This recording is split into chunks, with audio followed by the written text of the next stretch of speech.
Alright, welcome back to the Joy of Skulls.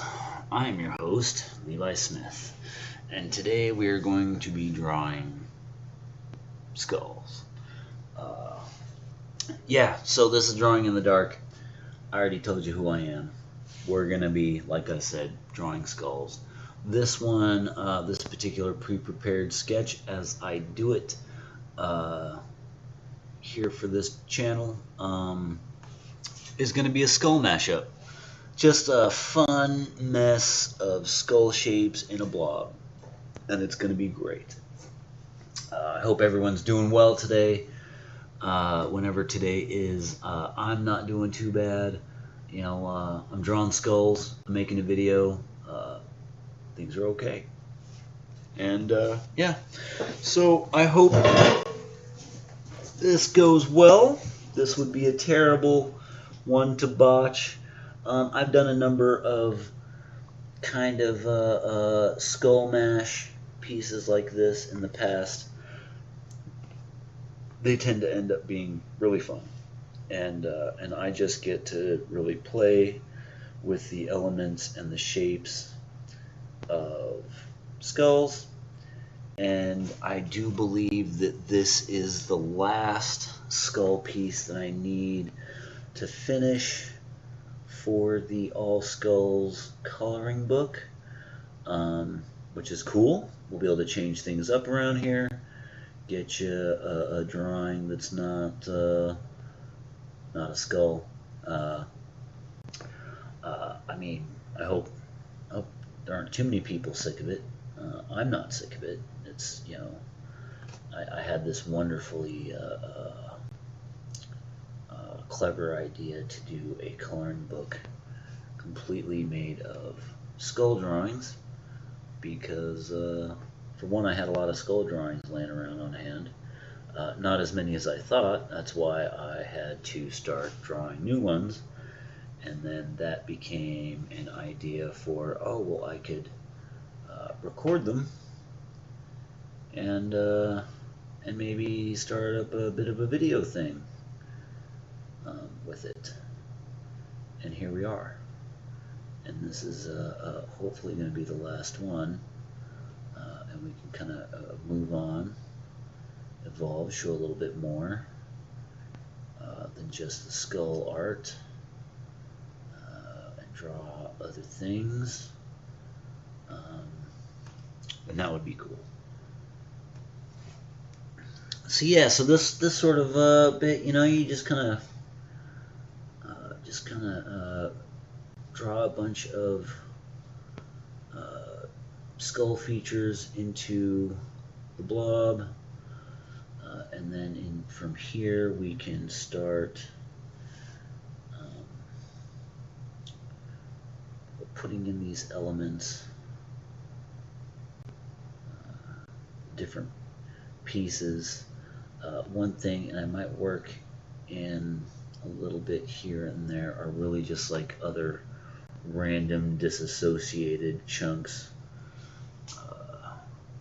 cheekbone, jawbone, teeth, eye socket kind of thing that don't fully fit to a skull. Everything does right now, but I got some areas. We'll see how this goes. In fact, I don't even think I want that part of the job right there. We're just going to merge this. Use that line for sure. Let's just work this in right now. This is going to evolve. I'm just working things in, scribbling,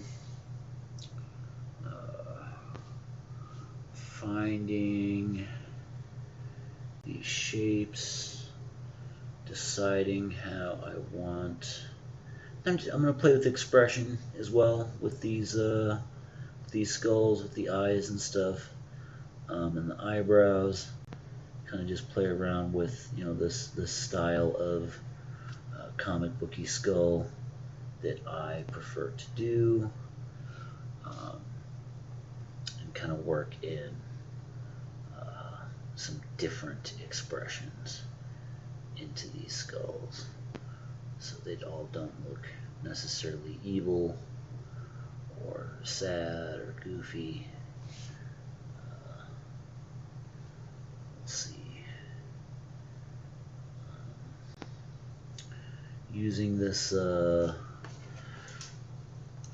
this rough of a sketch. I mean, this is really what I'm kind of aiming for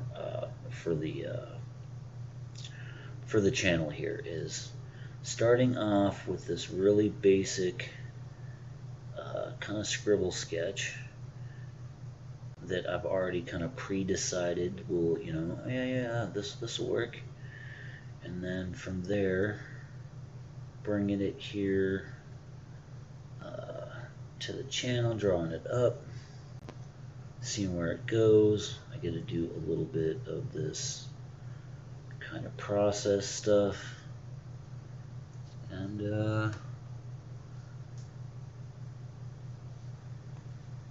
I don't know, just kind of just go,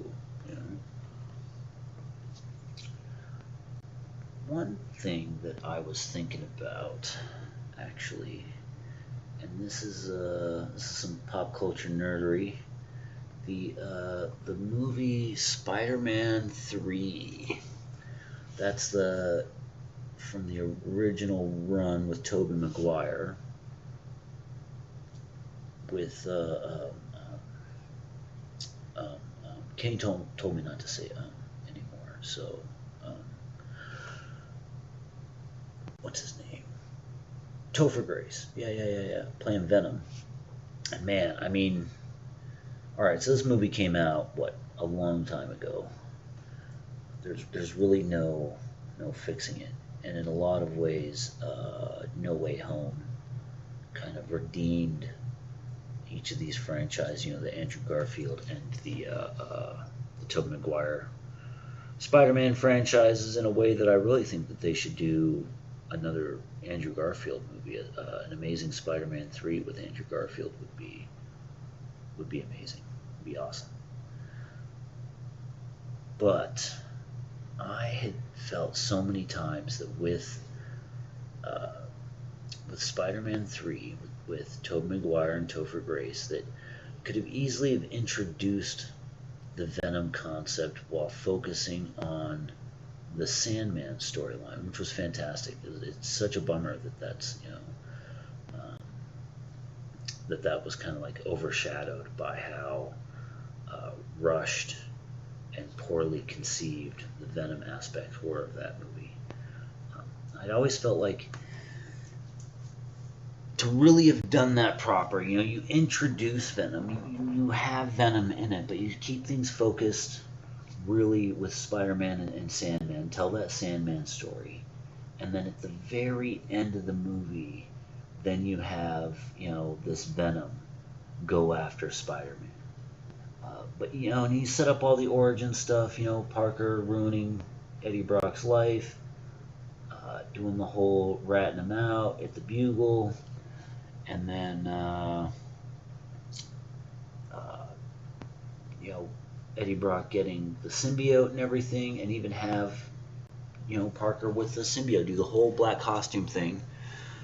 But then give it to Eddie Brock at the end of the movie, and then you start a fourth movie with just Venom, and then you just have it all out, Venom Spider-Man, and that's one of the things I think would be really interesting, and with the Marvel Universe as it is right now,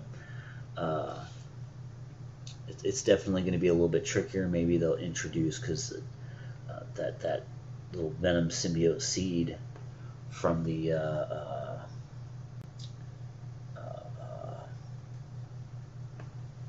oh man, I can't remember his name. The guy that's playing Venom now, Tom something, right? So you have that seed that Venom had left behind in the MCU, and make sure that Spidey gets it for like a whole movie, and then you can have a longer stretched out kind of transference point to Eddie Brock, where you can establish some of the rules about the suit. You do all that with Peter, and then as the black costume Spider-Man, and then that way, once Eddie gets it, it's better established. I mean, man, it took me so long to watch the Venom movie, and Tom Hardy, yeah. And so, yeah, watching that particular Venom movie, it took me so long to actually watch it because it's not connected to Spider-Man. It's so it has a lot of fundamental issues.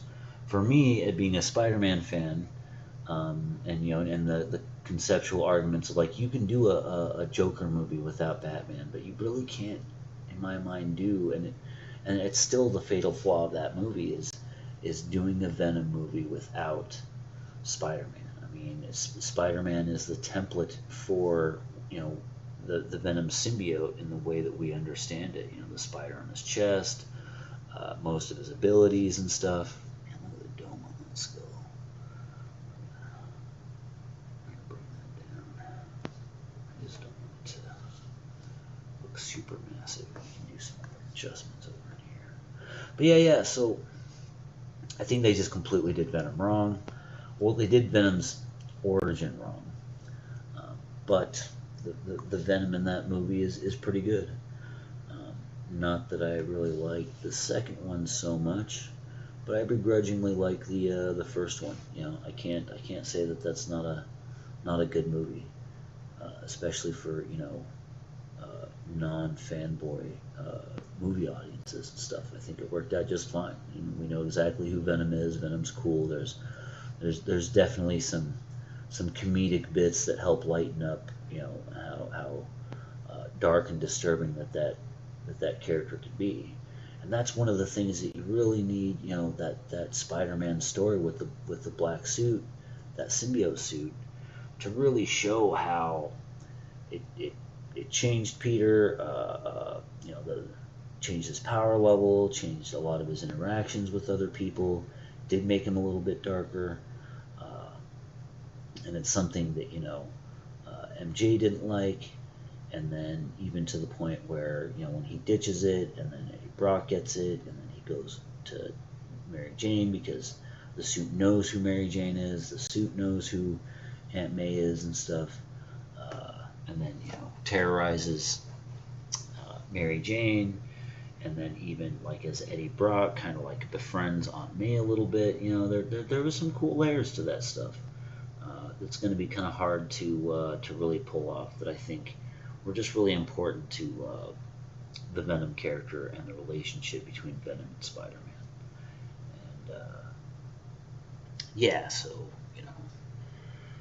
And so that's one of my takes with that kind of stuff, and bringing in Venom into these movie representations. It's just unfortunate because he's been one of my favorite. I was just a huge fan of Spider-Man in general. He was just an awesome villain, and a complex villain that could, in the end, did go towards an anti-hero kind of direction, which was I always thought was really awesome. I've got those first Venom Lethal Protector comics and stuff where he went off on his own. I've really fallen out.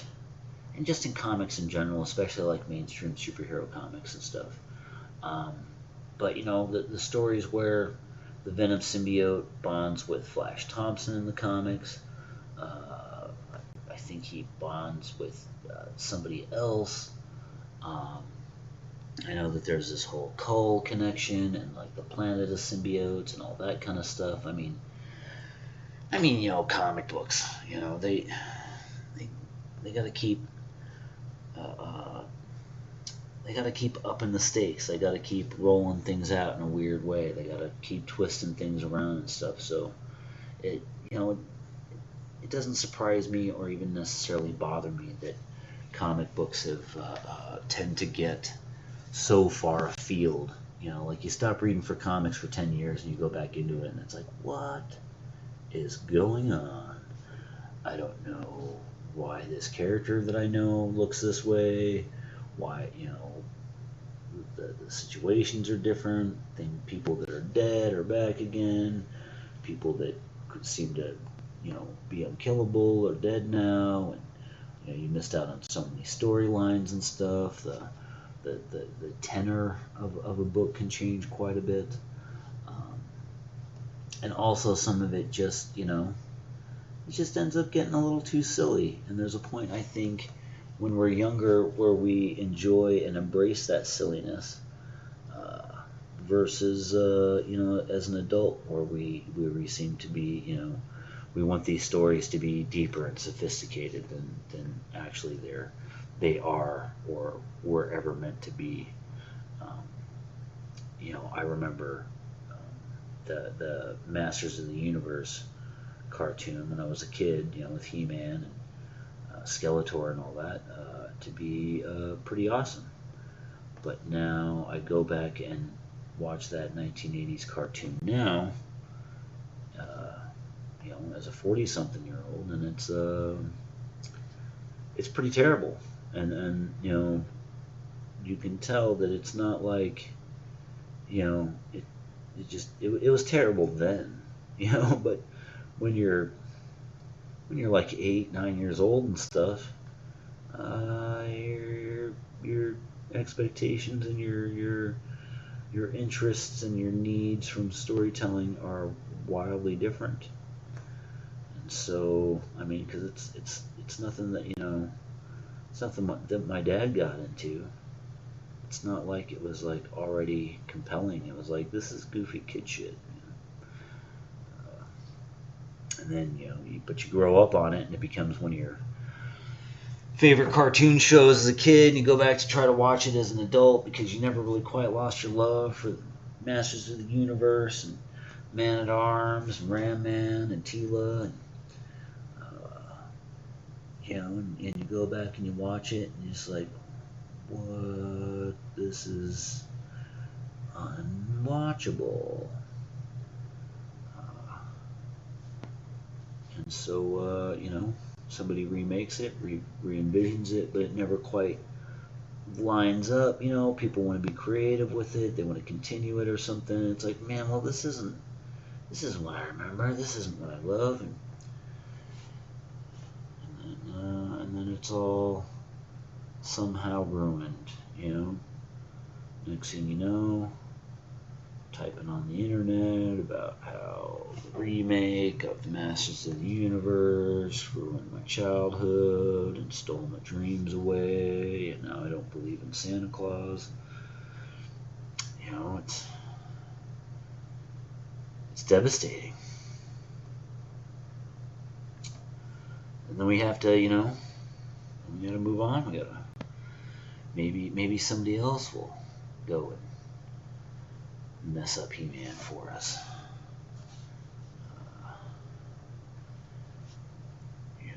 And then what do? Can't go to work anymore. They messed up He-Man.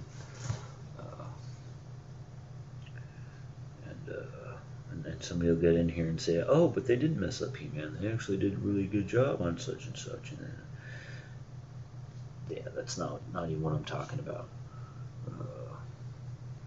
I don't even know if they've done a good job with the He-Man remake stuff. I haven't watched it, and not out of any particular protest, but I don't know. I don't know really much more you could do with He-Man. I'm sure you could do a lot. I'm sure that there's a lot that could be done with He-Man and make it compelling and interesting and stuff, and use that backdrop, as a setting. But at the same time, it's I don't even think that I need that. I think that my recollection and memories and love for He-Man as a child translating to as an adult is just fine to just kind of go with that, I'm not sleeping with the little Skeletor stuffy or nothing. But I got a couple of figures on my shelf, Still love He-Man, And maybe I will go watch, some of that remake He-Man stuff in between, my Star Trek and stuff like that.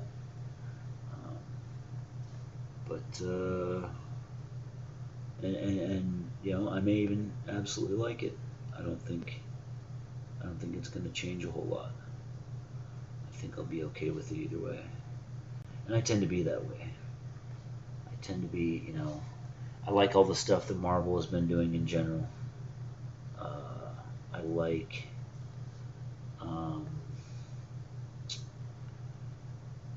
all the stuff that Star Trek, the new Trek, has been doing in general. I'm not super duper mad at the new Star Wars movies.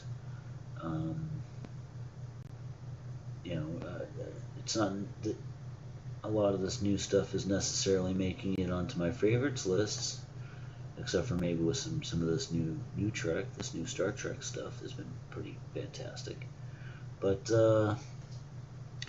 yeah, whatever. It's okay. It can be okay. It can be bad. Some of the stuff's allowed to be bad. Can't all be good. Can't all be the best.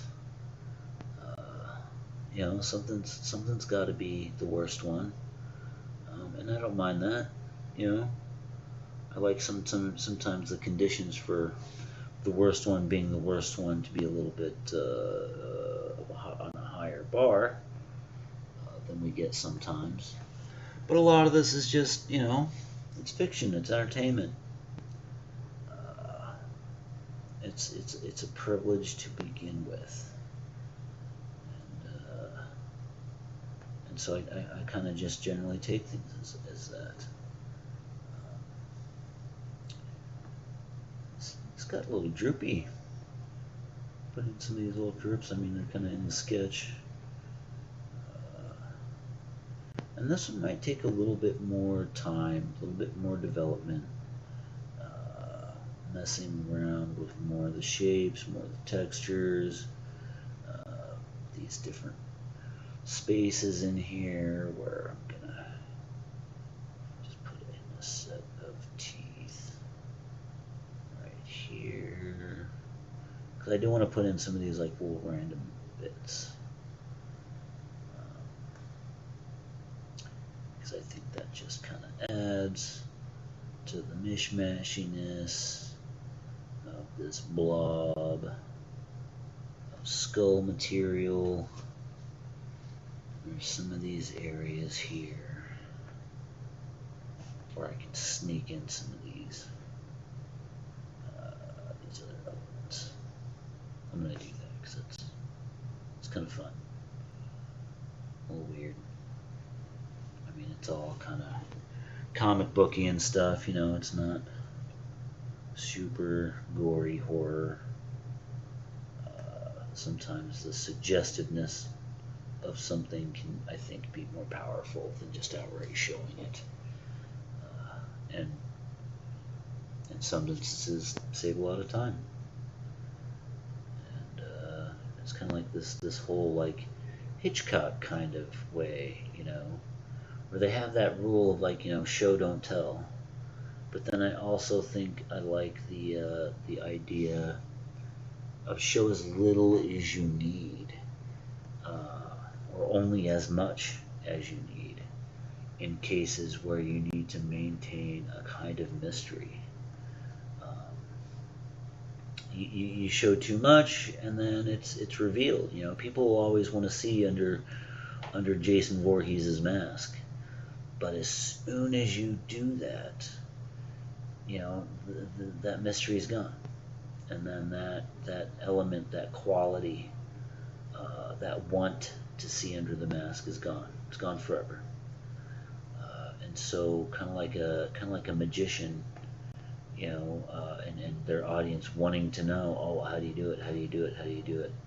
You know, the rule is to never ever show them, no matter how bad they want to see, no matter how much they offer, because that's when it's all gone. That mystery, the magic of it, just is immediately and forever gone. So sometimes you should probably just never show what's under the mask. You should just never tell Wolverine's origin story about him as a kid, and how he learned about his mutant powers, and fully what are and are not his official codified powers. You know, Joker's origin story. There are some stories that actually steal from the characters some of the qualities that are the most interesting about them. And those are some of the ones that I just wish, you know, were never done. I'd rather never see an origin story for Joker or for Wolverine or see under Jason's mask.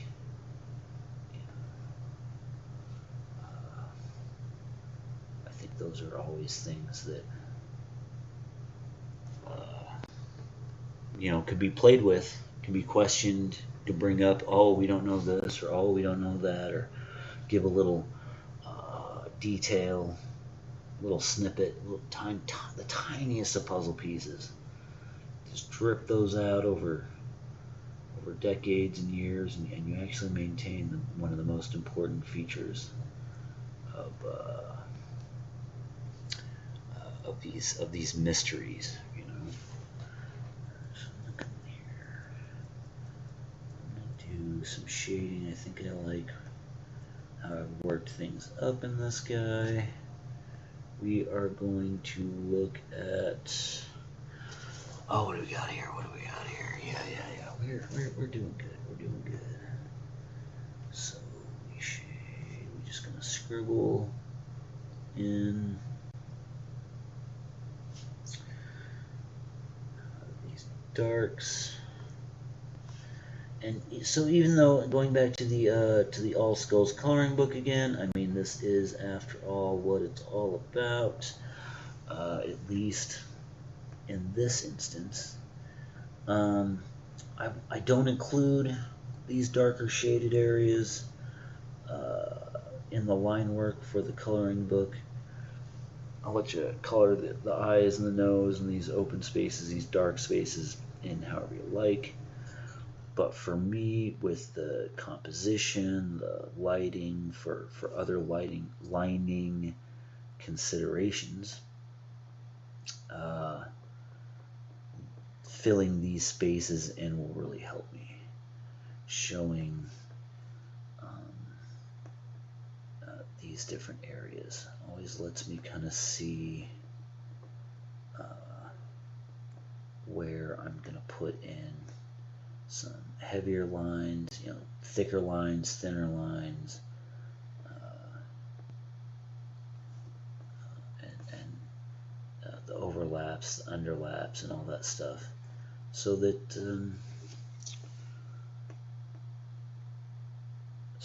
it'll carry on that sense in the line work. I can suggest and indicate with the line work and varying qualities of it where some of these darker spaces will go, where the lighting could be, and that will you know, it's a communication through the piece to whoever might be coloring it. And if it works out, it will just be additional information that will help anybody that's coloring it. And this is even something that, say, like, if somebody else professionally for like comic production or something was going to color this piece, in this part of the process, I would still do all of this because it helps inform the inking, and it'll help me better compose things to inform the colorist. So come through here. I really just want to focus on hitting up these big darks before I actually get into a little bit of cross hatching, which I've dipped into a little bit here and there already. Portion of the skull. Don't necessarily have to show all of that. I'm sure that'll be seen.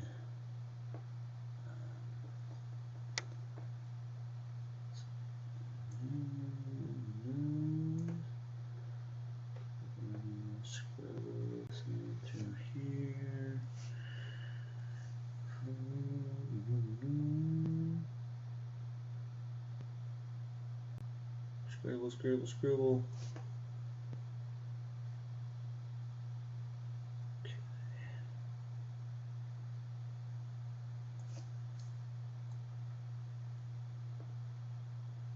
I'm gonna do this.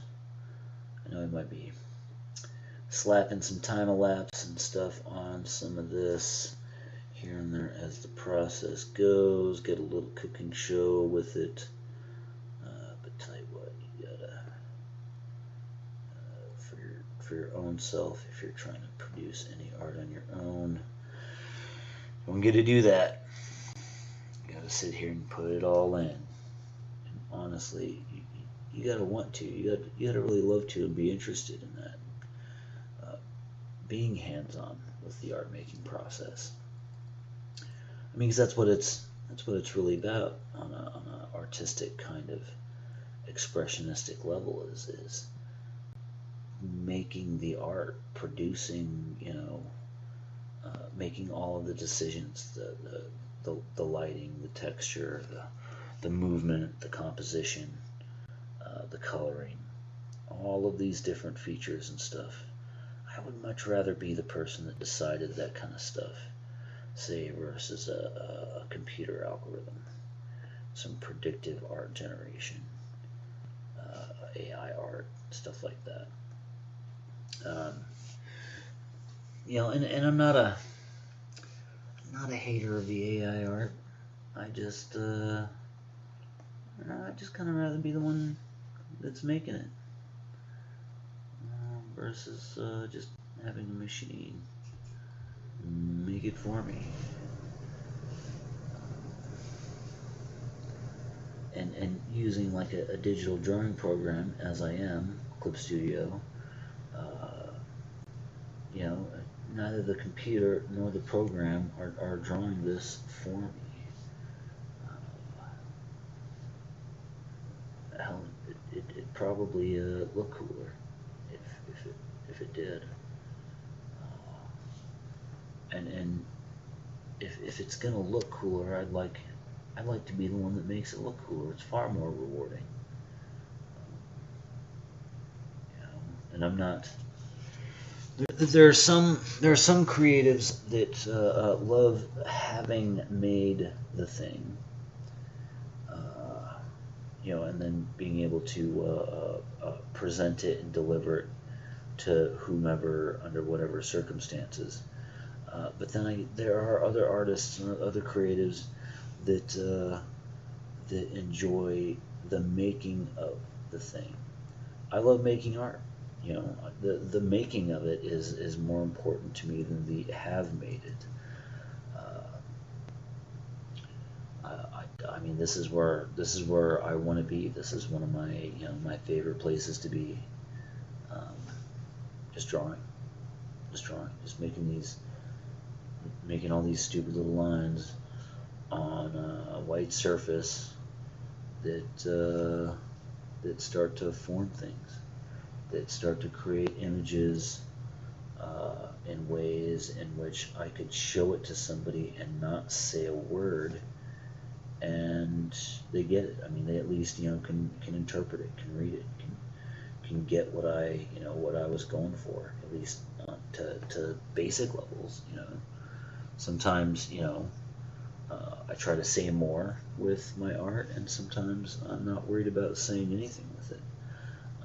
But even in, say, something like this, this doesn't have to be the ultimate, most profound tribute to the experience of the human condition. It could just be a mushy pile of skulls.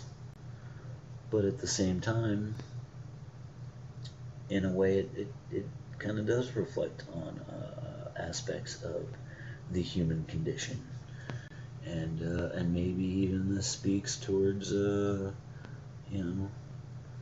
we not only will we die, but you could die 1,000 deaths before you meet your end. These could be all the different ways that I have died in my life before my life ends.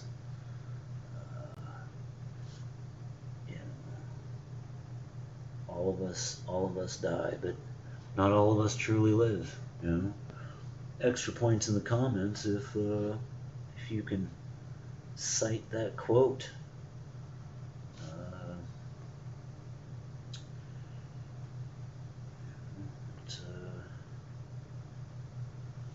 It can be all kinds of things.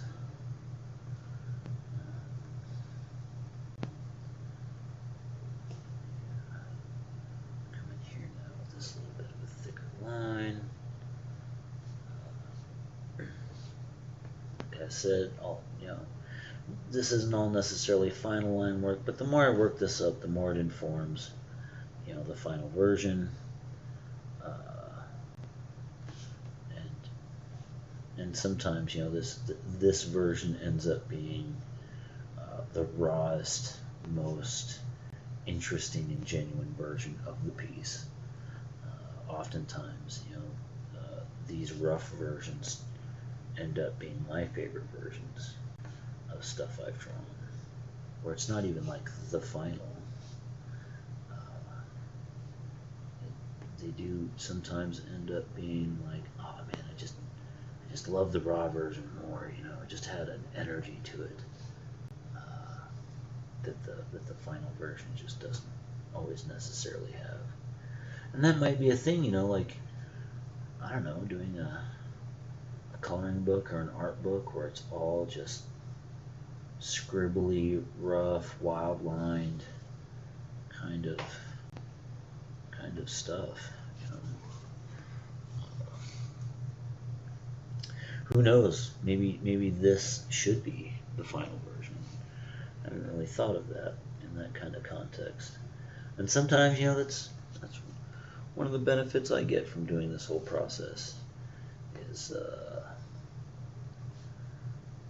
asking myself these kinds of questions and stuff while I'm drawing, and thinking in just kind of stream of consciousness ways, just letting things go. I mean, I don't see it as to be like a disorder kind of thing at all. Being able to let your mind move constantly. I suppose that if you couldn't stop it from doing that, that would be difficult to manage, and I'm sure it is for people that suffer from that kind of experience. I tend to be able to compartmentalize, sometimes even disassociate stuff. So I'll go into I can go into a hyper focus mode, but I can also have a pretty loose focus mode. Sometimes I can just draw or tattoo, and not like in a way where I'm not aware of what I'm doing, just that it's not at the front part of my focus. Although I definitely do like stop and check in with what that part of my brain is doing. Say like if I'm talking and drawing, I can get more, say, involved or connected to what I'm talking about than what I'm drawing. But my brain has still got the drawing mode is still there. It's still aware. It's still kicked in.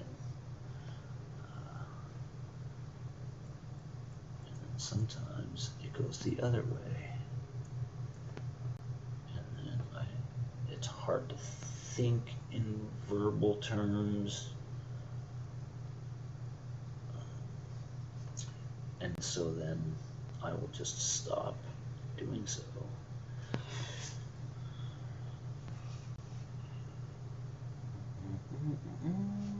And I don't know if any of that's normal.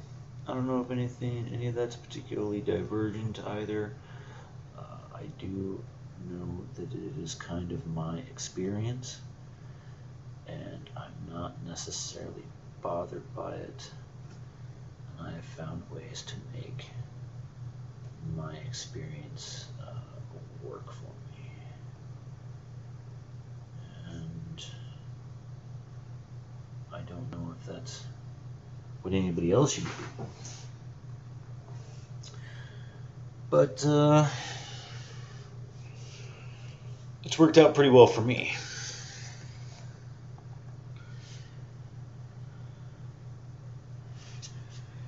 Alright, I think we're done with this guy working it up to this point here. We have got that. I mean, it's cool. It's cool. It's a big mushy mash of skulls. And it is obviously that. So we will leave it there. Maybe just a couple more useless lines. And yeah, thanks for checking it out. Thanks for watching along. I'm going to be doing this as often and as much as I can, which might end up turning into a schedule. We'll see. But until then, make sure to like and subscribe. Hit the belly thing, I guess, to catch more updates and stuff when they happen. Check us out on the Patreon. We've got a website called jademonkeyproductions.net, and you know, there's stuff on that website, things you can buy. That would be awesome.